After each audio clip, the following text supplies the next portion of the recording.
Assalamualaikum warahmatullahi wabarakatuh. Apa kabar Ananda Solis Solihah? Senang sekali hari ini kita bertemu kembali dalam pembelajaran jarak jauh dalam jaringan SD Islam Tompo Kersan Lumajang.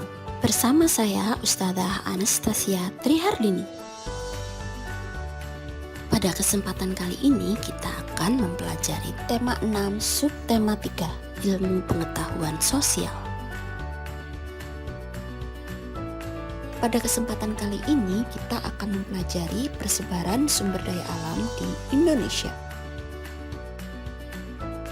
Baiklah anak-anak, sebelum kita mulai belajar hari ini, jangan lupa kita akan berdoa sebelum belajar. Bismillahirrahmanirrahim. Raditu billahi rabba wa bil islami dina wa bi Muhammadin nabiyya wa rasula. Rabbi zidni ilma warzuqni fahma waj'alni minas sholihin. Asyhadu an la ilaha illallah wa asyhadu anna Muhammadar Rasulullah. Materi pertama yang kita pelajari adalah persebaran sumber daya alam di Indonesia. Sumber daya alam di Indonesia sangat beragam, tersebar di setiap provinsi di Indonesia. Setiap pulau memiliki jenis sumber daya alam yang berbeda. Hal tersebut disebabkan adanya perbedaan kondisi alam. Yang akan kita pelajari pertama adalah persebaran hasil bumi dan laut di Indonesia. Yang dimaksud dengan hasil bumi antara lain adalah hasil pertanian, hasil perkebunan, hasil kehutanan, dan juga hasil peternakan dan perikanan. Simaklah persebaran hasil bumi dan laut di Indonesia berikut ini. Berikut ini penyebaran hasil bumi dan laut di Indonesia. Yang pertama, persebaran hasil pertanian, yaitu 1. Padi atau beras banyak dihasilkan dari Provinsi Aceh, Sumatera Barat, Sumatera Selatan, Jawa, Sulawesi Selatan, Sulawesi Utara, dan Nusa Tenggara Barat. Yang kedua adalah jagung, banyak dihasilkan dari Provinsi Jawa Tengah, Jawa Timur, dan Sulawesi. Kemudian berikutnya yang ketiga adalah ubi kayu atau singkong, yaitu berasal dari Sumatera Selatan, Lampung, Madura, Jawa Tengah, dan Yogyakarta. Yang keempat, kacang tanah banyak dihasilkan dari Provinsi Riau, Sumatera Barat, Jawa Tengah, Jawa Barat, Bali, dan Nusa Tenggara Barat. Hasil bumi yang berikutnya adalah persebaran hasil perkebunan. Tembakau banyak dihasilkan dari Provinsi Sumatera dan Jawa. Teh banyak dihasilkan di Provinsi Jawa Barat, Jawa Tengah, Sumatera Utara, dan Sumatera Barat.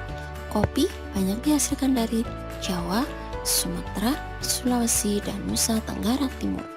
Yang berikutnya adalah karet. Karet banyak dihasilkan dari Provinsi Aceh, Sumatera Utara, Bengkulu, Jawa, dan Kalimantan Selatan. Selanjutnya kelapa atau kopra banyak dihasilkan di Jawa, Sulawesi Utara, Gorontalo, dan Kalimantan Selatan. Coklat banyak dihasilkan dari Jawa Tengah dan Sulawesi Tenggara. Selanjutnya pala banyak dihasilkan di Jawa Barat dan Maluku. Cengkeh banyak dihasilkan dari Aceh, Sumatera Utara, Jawa Barat, Jawa Tengah, Sulawesi Utara, dan Maluku. Lada banyak dihasilkan di Lampung, Bengkulu, Sumatera Selatan, dan Kalimantan Barat. Berikutnya adalah persebaran hasil hutan.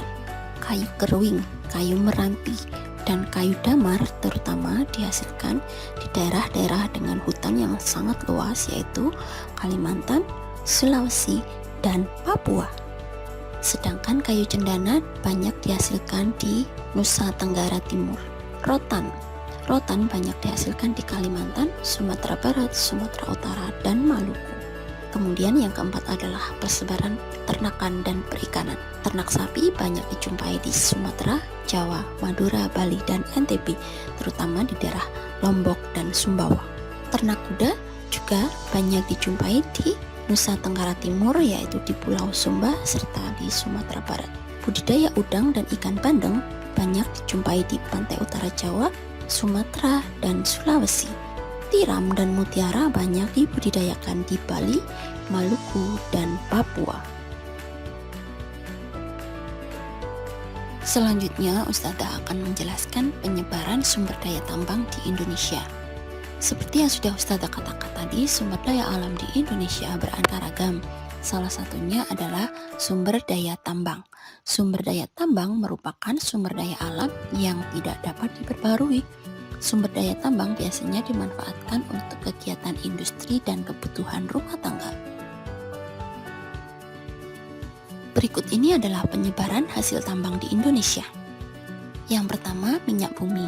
Daerah penghasil minyak bumi yaitu Aceh, Lok Sumawe dan Berelak, Riau di Pekanbaru dan Dumai, Bangka Belitung, Sumatera Selatan, Jawa Barat, Jawa Tengah, Kalimantan Utara, dan Kalimantan Timur, serta Sorong di Papua. Yang kedua, batu bara. Daerah penghasil batu bara yaitu Sumatera Barat, Sumatera Selatan, Kalimantan Timur, dan Papua Barat. Yang ketiga adalah timah. Daerah penghasil timah yaitu Pulau Bangka, Pulau Belitung, dan Pulau Singkep. Hasil tambang yang berikutnya adalah emas. Daerah penghasil emas yaitu Aceh, Riau, dan Bengkulu, Jawa Barat, Kalimantan, dan Papua. Setelah mengetahui persebaran berbagai sumber daya alam dan bahan tambang di Indonesia, selanjutnya Ustadzah akan menyampaikan beberapa sumber daya alam yang belum banyak dibicarakan pada materi sebelumnya. Yang pertama adalah kopra. Kopra adalah daging buah kelapa yang dikeringkan. Kopra akan bernilai tinggi ketika telah diekstrak menjadi minyak kelapa. Selanjutnya pala. Pala adalah tumbuhan berupa pohon yang dikenal sebagai rempah-rempah masakan. Selain itu, pala juga dapat dimanfaatkan sebagai bahan baku minyak pala atau disebut juga minyak atsiri. Sumber daya alam berikutnya adalah cengkeh. Cengkeh adalah tanaman asli Indonesia yang merupakan bahan baku utama rokok kretek Indonesia. Kadangkala cengkeh juga dapat dimanfaatkan sebagai bumbu pada beberapa masakan.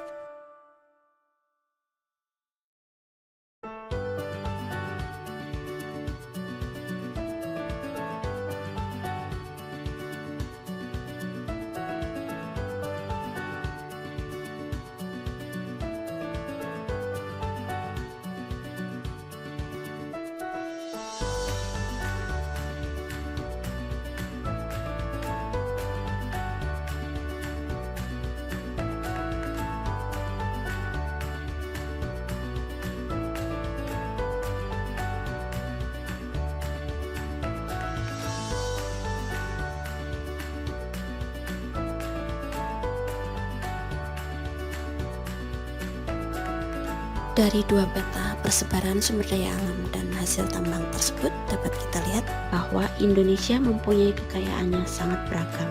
Dan kita sebagai manusia yang memanfaatkan kekayaan alam tersebut harus bisa memanfaatkan kekayaan alam Indonesia dengan bijaksana. Mengapa demikian? Karena jika kekayaan alam tersebut hanya dimanfaatkan saja tanpa dilestarikan, maka suatu saat anak cucu kita tidak akan dapat menikmati kekayaan alam tersebut. Nah anak-anak, itulah pelajaran kita hari ini. Terima kasih telah belajar bersama Ustadzah. Assalamualaikum warahmatullahi wabarakatuh.